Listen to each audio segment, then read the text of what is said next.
sacrifices we make as parents. I think the research I've seen and from the surveys I've conducted, single parents are sacrificing more than anyone because they're doing this on their own. They don't have a partner to take up half of the workload. So this is why it is such an important transition for the empty nest transition, and I call it so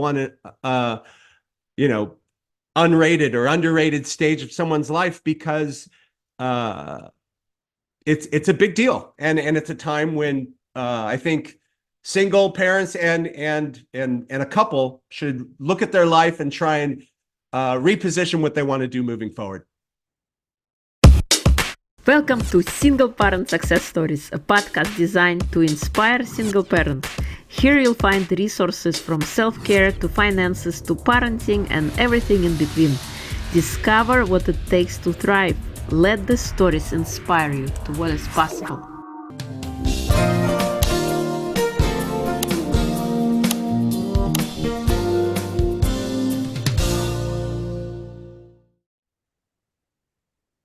Hello and welcome to Single Parent Success Stories. Today we have a special guest, Anthony Damaschino. He is the author of Empty Nest Blueprint and a new book coming soon, The Empty Nest Blueprint for Single Parents. His obsession with what he calls the most underrated phase in a parent's life led him to create a blueprint for all future and current empty nesters to follow. He combines current research, practical advice, and personal experience to help others not just survive, but thrive in their empty nest journey. So welcome, Anthony. It is a pleasure to have you. Thank you, Irina. I'm excited to be here. Yeah, thank you for coming.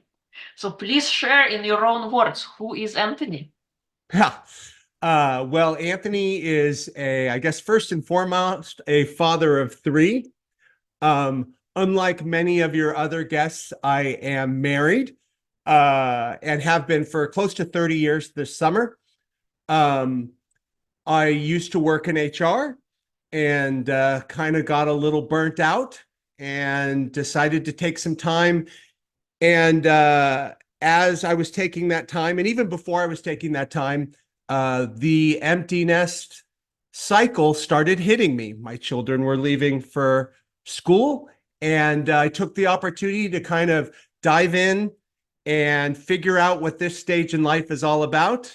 And shoot, now I'm going to author 2 books. So I've been all about empty nest for the last 2 or 3 years, both research and writing and living through it as well. Awesome. Yeah, and I love it that you switch your careers from HR now to doing something kind of that hit you hard, that hit you home, that you experienced yourself, and now you can share what you've learned with others and through your research. That's incredible. What makes you happy? What makes me happy? I think spending time with my kids and family is probably the thing I cherish most. A few years ago, I stopped giving gifts for birthdays and Christmas, stopped giving shirts and shoes and, iPods or whatever the person wants, and started giving experiences, right? So whether it's a play or a concert or a camping trip or something like that. And I find that throughout the year, these things on the calendar are the things I look forward to the most, right? It's the anticipation of our family, me seeing my kids and boyfriends and girlfriends, at the end of June is what I'm looking forward to. So that fills my bucket. Obviously, from a career perspective, being in HR my whole life, helping others is kind of the good side of HR. There's the cop bad side of HR. And then there is the helping people find a job, helping people get promoted, helping people do the best they can in their career. And I think really writing a book to try and help empty nesters is an extension of that, right? Wanting to help others in a different way, right? Awesome. And speaking of that, you're so right. I think life is about experiences because we come in this world without any material possessions and we live with our experiences. So that's beautiful what you're doing. Where are you going in this June? Yeah, there's a site in Bishop, California. It's called the Eastern Sierra Observatory. And it's a place where there is a telescope there, and it's a campground, and 16 people can camp there, and there is no light pollution on the side of this cliff. So you can see the entire Milky Way, all of the stars, everything that when you and I look up, from our houses, from where we live, we can't see because of all the light pollution around us. So it's going to be an incredible evening of we'll barbecue, the sun will go down, and then we'll just watch the stars. So yeah, should be fun. It's in lovely Bishop, California, which is kind of in the middle of nowhere if you go east in California. Cool. Yeah, you're Yeah. right. We have a lot of light pollution. Yeah, it's a shame, really, because you just, it's this the world around us, I should say, the universe around us is so beautiful, and you can't see it, Yeah, you're right. You're right. What advice would you give to a younger version of you? Yeah, gosh. Well, maybe one thing is take care of your hair because it's all gone right now. But most people probably can't see that because they're listening. So, uh, I think maybe there's several pieces of advice I'd give myself. One thing is there were certain points in time I got wrapped up in work, and that became my priority over my spouse, my kids, taking care of myself. So I think I deprioritized myself for the sake of money or success or status. And money is important, right? Obviously, we need to work, we need to make money. One wants to get promoted and make more money and all of those things. So from a career perspective, that would be one thing. When we talk about raising children, maybe the thing I would tell younger Anthony is to relax a little bit.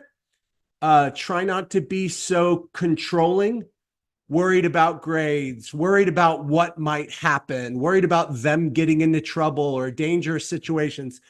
All parents worry, but I think for me, I was a little more of a helicopter parent, and I worried about things based on my own experiences. And I think my kids are much better than I was, which means I didn't need to control so much. Let them make mistakes, give them a little more room to grow. What I would tell myself. Maybe other parents may not want to do that, but that's what I would tell younger self from a parenting perspective. Yeah, those are great points. Speaking of that, what do you think is the most important trait to instill in a child? Gosh, can I give you like two or three? One is, Go ahead. yeah, There is no wrong answer here. yeah. First and foremost, I think empathy for other people. I just think just understanding, seeing things from other people's perspective, having empathy for animals, for the environment, for each other. I think it's really important to have good corporate citizens, as these kids grow up. And I think empathy goes a long way there. Kind of paralleling that, I'm a big believer in personal responsibility.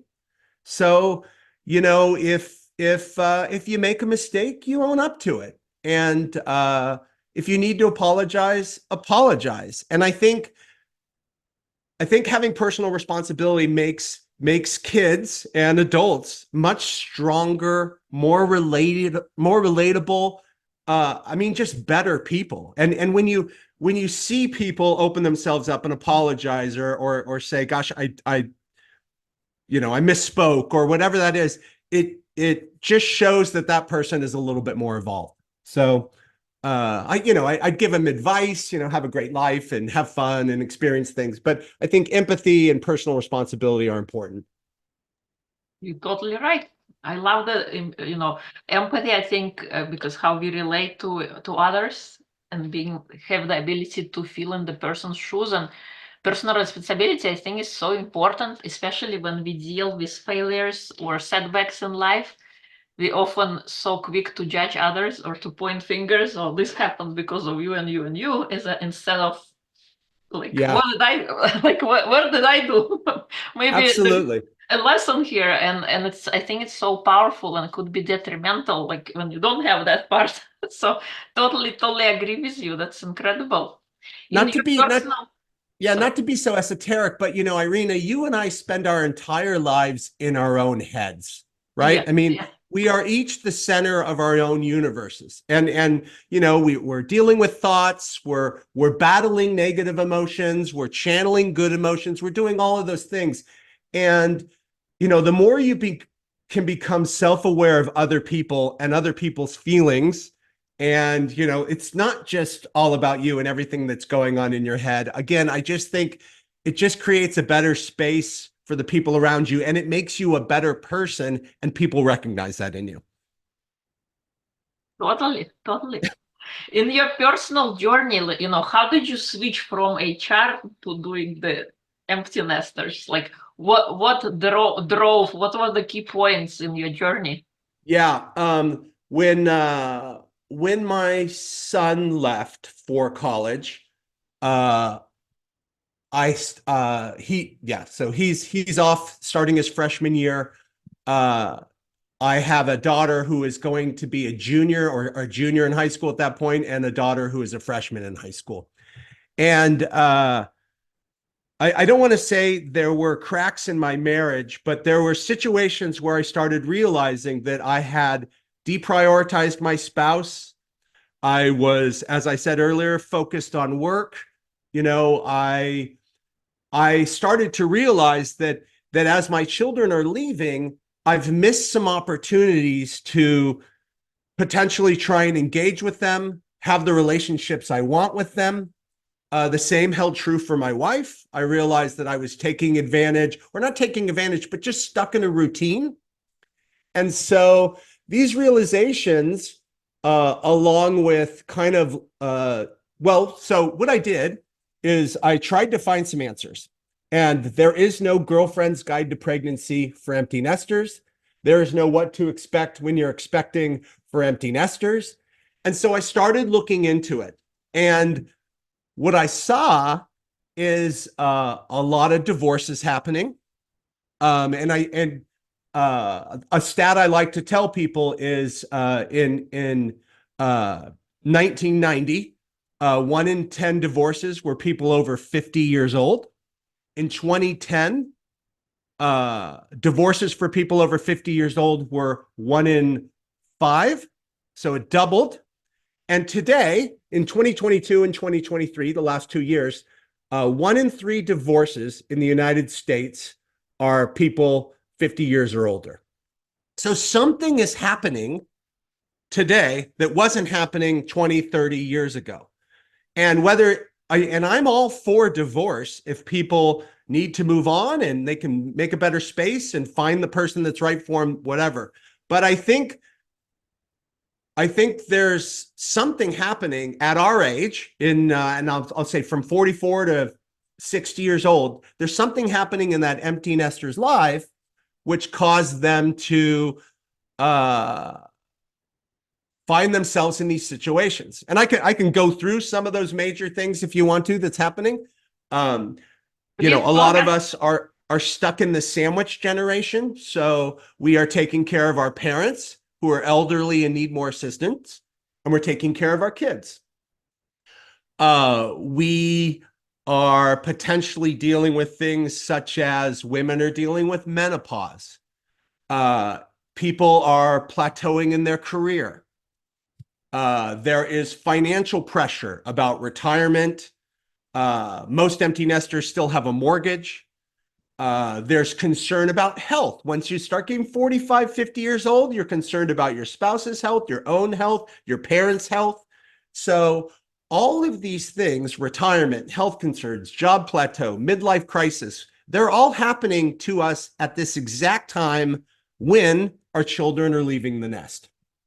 And I know that's a long kind of answer, but there's a lot going on. And so I think the stress of all of that how one emotionally handles these changes, it can be devastating and it can ruin relationships. Not just with your significant other, but also with your children. So, I mean, it's, one of the threats of becoming an empty nester is, damaging those relationships that you cherish so much. Yeah, and suddenly you realize you are here with your own thoughts.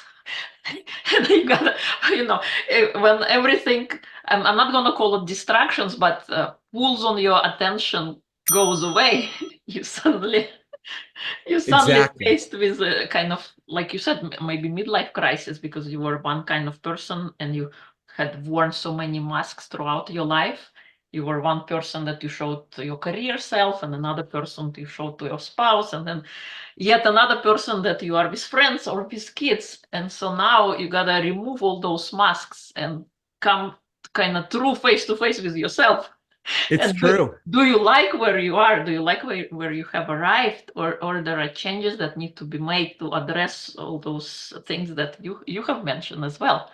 So what happened in your life?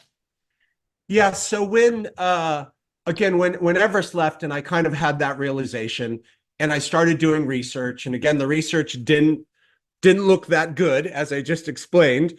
Um, I, I decided that I needed to make some changes, right? And in both books, I talk about threats, but I also talk about opportunities. So, are there things you can do for yourself? Are there things you can do for your parent, child to parent, adult relationship? Are there things you could do for your spouse or your boyfriend or your girlfriend or the people that you care about around you? And so for me, it was focusing more on the relationship with my children and starting to transition to treat them as adults versus trying to control them as a child, as children. For my significant other, it was being more attentive, of being more thankful and having more gratitude for what they're bringing to the relationship, and most importantly, for me, for you, for the individual, right? The empty nest blueprint, part of the empty nest blueprint is taking the time for yourself, whether it's self-care, realize the situation you're in. As you just said, this is a transitional time. And so with every transition, you have an opportunity to kind of reset. Your child is going to be leaving the house. If you're a single parent, you're going to be all alone. The gift you're going to be given is time. You're no longer chauffeuring people around. You're not cooking for three. You're not checking on homework. Your laundry has been cut in half. I mean, or three quarters or whatever it is. So you have time. With that time, what are you going to do? And what I recommend doing is do the things you have been deprioritizing because you've been focusing on parenting the last 10, 20 years. And I'm not saying all parents have been deprioritizing themselves, but there are sacrifices we make as parents. I think the research I've seen and from the surveys I've conducted, single parents are sacrificing more than anyone because they're doing this on their own. They don't have a partner to take up half of the workload. So this is why it is such an important transition for the empty nest transition, and I call it so unrated or underrated stage of someone's life because it's a big deal, and it's a time when I think single parents and a couple should look at their life and try and reposition what they want to do moving forward.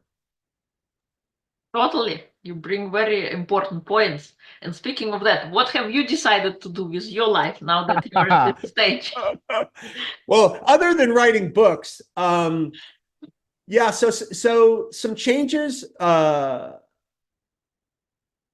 am definitely much more focused on my spouse, right? And I hate to say it was more of a traditional relationship where maybe the historical traditional relationship is she did all the cooking and all the cleaning and all the chores, and I was expected to bring in the money, right? And so I have swung that pendulum a little bit. So I'm vacuuming, I'm doing dishes, I'm trying to keep the house clean. But more than that, it's more than those physical actions, like I'll plug in her phone when it needs to be plugged in. If I get a cup of coffee, hey, would you like a cup of coffee too? Those type of things. I think what I'm trying to do is set up our lives to have fun and excitement and joy in the future. And for a married couple, that means focusing on activities and things you can go out and do. But for a single parent, it is the exact same thing, right? What brings you joy, right? There's national parks, there's museums, there's concert, there's wine and food festivals, there are sporting events, there are endless things that a single parent or a single person can go out and do. Chances are they've been very busy and haven't had the time to do those things. Now is the time to explore those passions and do those things. And so I try and live with that every day. And I plan, for weekends, and I plan for upcoming events. And I think having a shift to, it's my time to have my time with my family, with my spouse, with my children, or as an individual to go do the things that I want to do. Totally, totally. I love that. Did you have a dream growing up? A dream. Or many dreams? I don't know. Oh yeah, I'm sure I had plenty of dreams growing up. I wanted to be a stand-up comedian for the longest time, but the only problem was I wasn't funny. So that was the hard part. But yeah, I think I had the American dream in my head, as we all do. Get a good job, make money, have a home, have a family, and the people listening to this podcast, they have themselves, they have their brain. Most of them will be working. If single parents, like 89% of all single parents are working. You have children, obviously, if you're listening to this podcast, which we're all blessed to have, and should fill our gratitude bucket up every day with the acknowledgement of that. And so, are we living 50% or 37% are homeowners if you're a single parent, so a little bit less than the average, 75 if you're married, 35 if you're not married, with home ownership. But I think the American dream, to a point, from really what's important, is available and there for most of us. And a lot of it is just recognizing that, right? So my dream was the American dream. I think all of us have so much to be grateful for. It's about shifting your mindset and focusing on that. Totally, but I think you cut yourself short. You could still be a comedian. Yeah. As you said, finally you have the time and the resources necessary to realize Yeah. what you've been dreaming about or what you've been passionate about. And Like the singer that should go to open mic night, right? In their local bar or something like that. I could give it a try. We'll see. Uh, could be a fun night. yeah, it would be. It may not be a funny night, but it would be a fun night for sure. What do you think is your superpower? It's funny that this is a side note, but for single parents, I love the t-shirt that is kind of going around. Being a single parent is my superpower. Have you seen that shirt? Yeah, it's a great shirt, right? Being a single parent is my superpower. And I'll answer your question, but the reason why I love that, because it underscores how important and how strong an individual is, and the dedication it takes to raise children today. And I just think that, and if you're a single parent, again, if you're doing it on your own, you should be, there should be a trophy on your mantle saying, thank you for raising this child or children, and doing it on your own. So I love that t-shirt. Single parent, being a single parent is my superpower. I Gosh, I don't know what my superpower is. I think I try and see things from other people's perspective, maybe more than the average person. Right. And that's probably why I value that when you asked me earlier, that's probably why I value that. What, what values do you instill are probably the things that are important to you, right? What you like in other people are probably things that are important to you as an individual yourself, right? And whether that's trust or sense of humor or, an active lifestyle, you try and find the people who, hit on the same themes that hopefully you have. Totally, totally, yes. What's your superpower? My superpower, holding space, letting people be themselves Hmm. and just listening. Yeah. That's a great superpower because it unarms the people around you so you can connect with them at a deeper level. Yeah, yeah. Yeah. Other people come, I quote, in corporate, I used to be the problem solver. People come to me for advice, for help, because Yeah. I don't give the runaround. I either tell you that I know something, or if I don't know, I'll tell you I don't know. I'm not gonna make up a story about or go to this person or blah blah blah blah. Yeah. Yeah. I love that too, right? Because that's candor, straight talk, no BS, right? I also think that that is a great trait. Now, it has to be delivered with eloquence, or else you can insult people and hurt people's feelings, which I've done many times throughout my life. But yes, I think that that is being a straight shooter is great. Most people want the truth. Yeah, life is already hard. I mean, or difficult. It Why make is. it more complicated? Exactly. Any fun projects you're working on that you like to share? Uh, obviously it was funny because the first book, The Empty Nest Blueprint was very, it was great and it is great and it covers the topic and it dives into a lot of research. Uh, but it did get couple focused towards the end because my story is a couple focused story. So when I wrote the second book, which is really my big project that I'm working on now, right? I'm planning to publish it the summer, maybe June. Uh, I have taken a right turn and dove into, single parenting for the last 9 months. And again, it's a totally different world than the married couple world. Can I get just a few little examples? Of course, please. Yeah. So so we talked about this in the past, I believe, but there's a lot of information and data and focus on a single, let's face it, there's 18 million single parent households in the United States, roughly.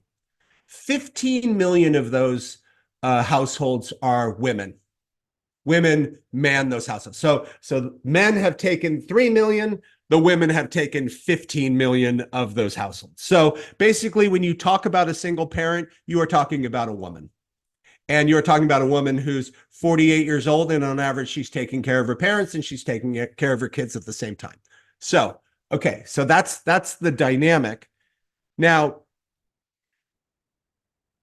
with single parents, there's a harder road to hoe, so to speak, both financially and just making decisions on one's own, and having some of those decisions being uh, taking full ownership of those decisions. For example, you whether you do something right or wrong, it's all on your shoulders as you're raising your children, right? And so diving into that, single parents, there's a lot of information on single moms when they're raising little children and getting assistance or not. When they're raising teens and adults, there's books and there's media attention towards that. But as soon as a single parent's child turns 18, there is no data. There's no attention.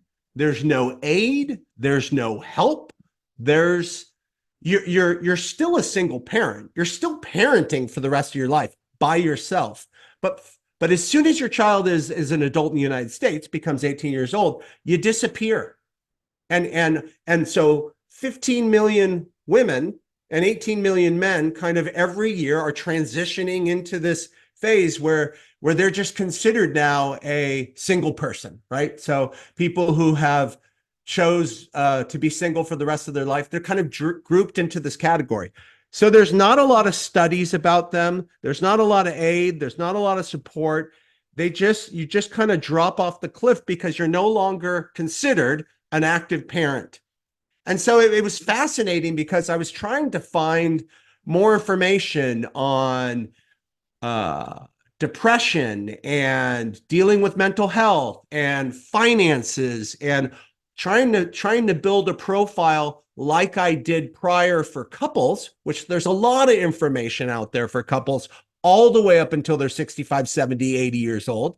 But for single people, it just dies off into nothing.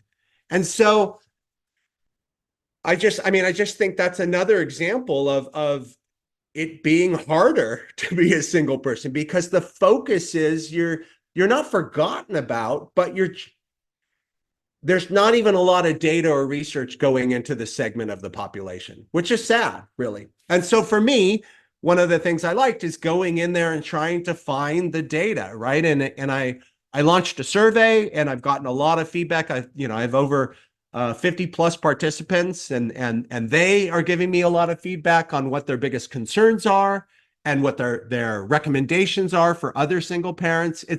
It's been fantastic. So I guess, So what did you find? What did you find? Yeah, so I have a little list here of some of the things that the number one thing people say is give your children space to grow. And by doing so, your relationships with them will strengthen and grow too. So being able to let them go. I also suffered that, as we talked about, a little loss of control, right? Yeah. So you've got to kind of let them go, and then they'll come back to you. And I love that you bring this point because your children are also humans and they should be allowed to live their own individual life the way they meant to live. Sometimes as parents maybe want to project onto our kids. We want them to realize the dream that we had and we didn't get to fulfill, and we kind of place it on them, but they have their own mission kind of to fulfill and desires to experience. Exactly. And Irina, when you and I grew up, there wasn't FaceTime. You would leave the house at 2:00 with friends. Your parents didn't know where you were. I mean, they expect you to come back at a certain time, but they didn't know. There was no school portal. You didn't look up your grades every week. I mean, the relationship we have with our children, we are closer and more involved than ever. We are connected more than ever. But the downside of that is what we're talking about right now is you've got to let them go and live their own life and become independent, responsible adults. You can't FaceTime them every night when they leave the house. You can't text them every 5 minutes when you think of something that you want to tell them. You're going to have to shift your mindset from parent-child to parent-adult to let them grow. And then with that growth, hopefully they do come back to you. So let me just hit a few. I love this one. Somebody said, this is an interesting one. Don't be afraid to date again. If you're open to it, put yourself out there. And so it's funny, in the poll I did, 50% of single parents do not want to date again, are satisfied being single. And 50%, it's right down the middle, 50% are looking forward to dating and getting back out there once their children leave, which was kind of fascinating to me, right? It's just right in the middle.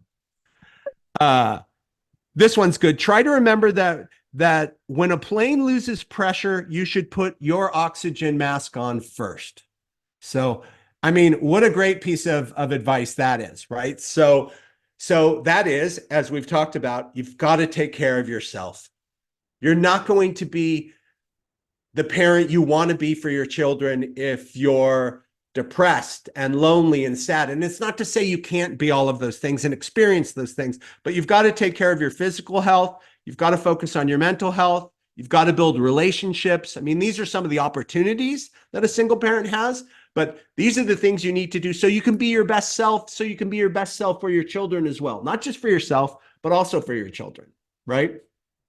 Totally, totally. I encourage parents, in fact, start doing that when they become single parents Yes. to kind of fill your own batteries because, yeah, they will show up better for themselves. And hopefully, they've established that practice long enough that when they reach the empty nester stage, they will be a self fulfilling, kind of maintaining individual that can Yes. fulfill themselves by doing the things that fill their heart and soul and making healthy decisions, making good choices, because we also showing our kids, hopefully they will take something, not what we say but what we do, how we take care of ourselves. Hopefully they can adapt and emulate that kind of practice for themselves. Yeah, I couldn't agree more. And I think for the parents that find that balance earlier in their single parent journey, fantastic, right? Great. I mean, if they're working out and they can paint on weekends and take care of their children and express themselves, fantastic.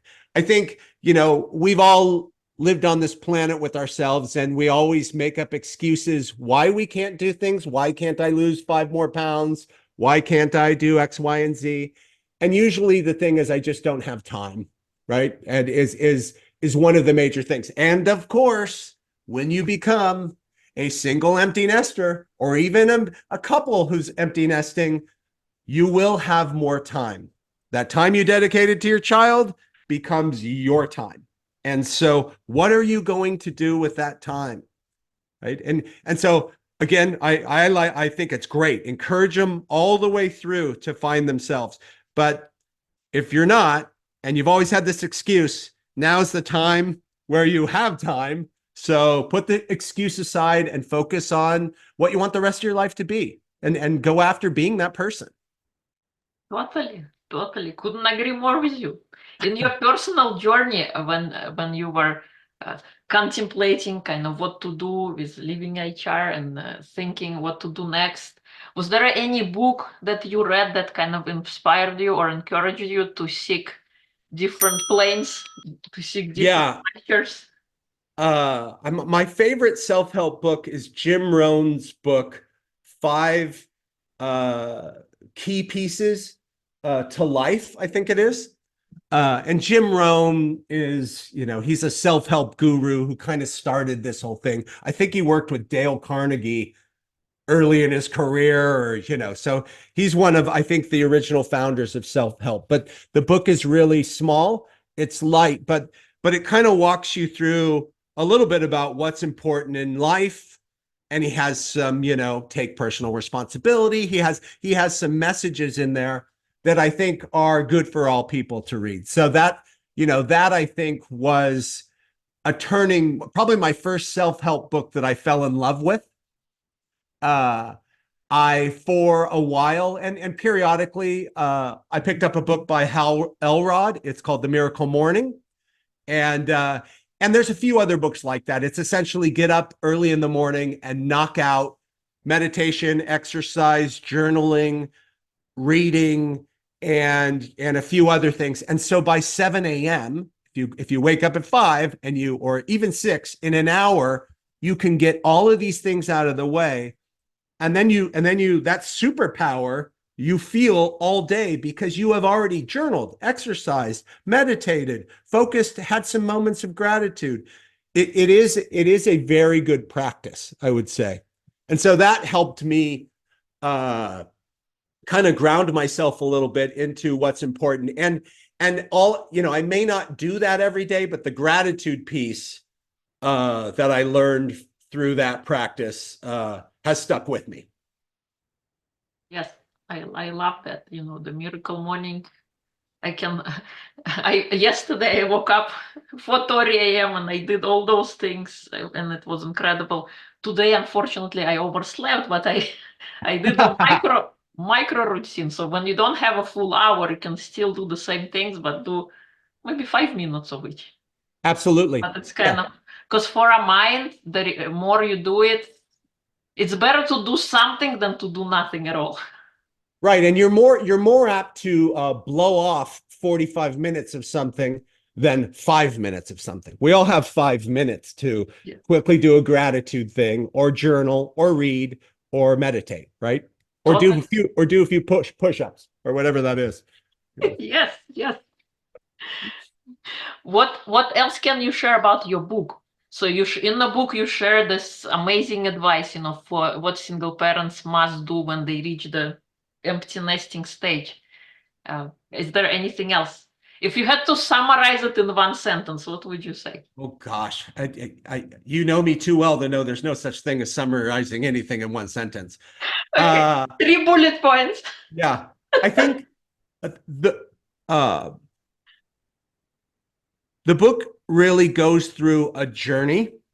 So you look at your past, you look at your parents, you look at how you became the parent you are today. You look at what you've loved in your past, what you've loved as being a parent, and then you build on a future. So this is not a book where, okay, everyone, here's how to be a great empty nester and live the rest of your life. Really the first 2/3 of the book is really doing some self-exploration, and then you can build your blueprint, build the plans, go after what you want to go after. And I think it's important to ground yourself with all those earlier experiences because it just helps you. You can't build a future unless you understand your past in many ways. So I guess that my takeaway for the book is that, right? It isn't just a chapter on here's what you need to do. It's a lot of self-introspection to get you to a point where you're open to realizing what you need to do moving forward. Does that make sense? Totally, totally. You're right. We gotta kind of understand where we are first before we learn where we want to go next. And it's not to say that how you call it, we do it once and it's stuck. We're always changing because that's the only thing that constant in life is change. 6 months from now, what's important now could be no longer important. Exactly. And so I think it's important to do that kind of reevaluation maybe every 6 months to see how you're doing and doing the course correct. Like, am I still navigating towards my dream? So maybe you've achieved your dream and it's time to reassess what do you want to create next. So totally, I love that idea, first understanding where you are and then mapping. So what was it for you? What was it for you? Like, I know you already mentioned that you're going to focus now on your relationship with your spouse, more so and doing fun activities. Is there anything else that you discovered in your own journey? Yeah, I think I mean for me, getting back to what essentially is also the opportunity for a single empty nester is focusing on yourself, your personal freedom, self-discovery, uh social engagement, rediscovering those friendships you've kind of put aside, or maybe some of those family relationships you've put aside because you've been busy raising your kids and parents, right? It's time to reach back out to those friends. You don't want your friend circle to get smaller as you get older. You want to go back to it and try and build it back up. I think there's an opportunity for those people who are still working and retirement's on the horizon to focus more on their career and educate themselves, right? They have time to do that.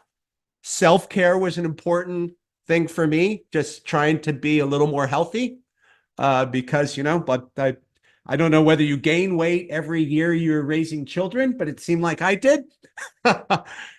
And I think there's time if for 50% of those single parents and for couples, there's still time for romance. If you're interested in that, and if you're not interested in romance, there's time for self-love, right? Just making sure you put yourself forward. So I am trying to do all of those things. It sounds like a lot, but it's I make mistakes, I fall down,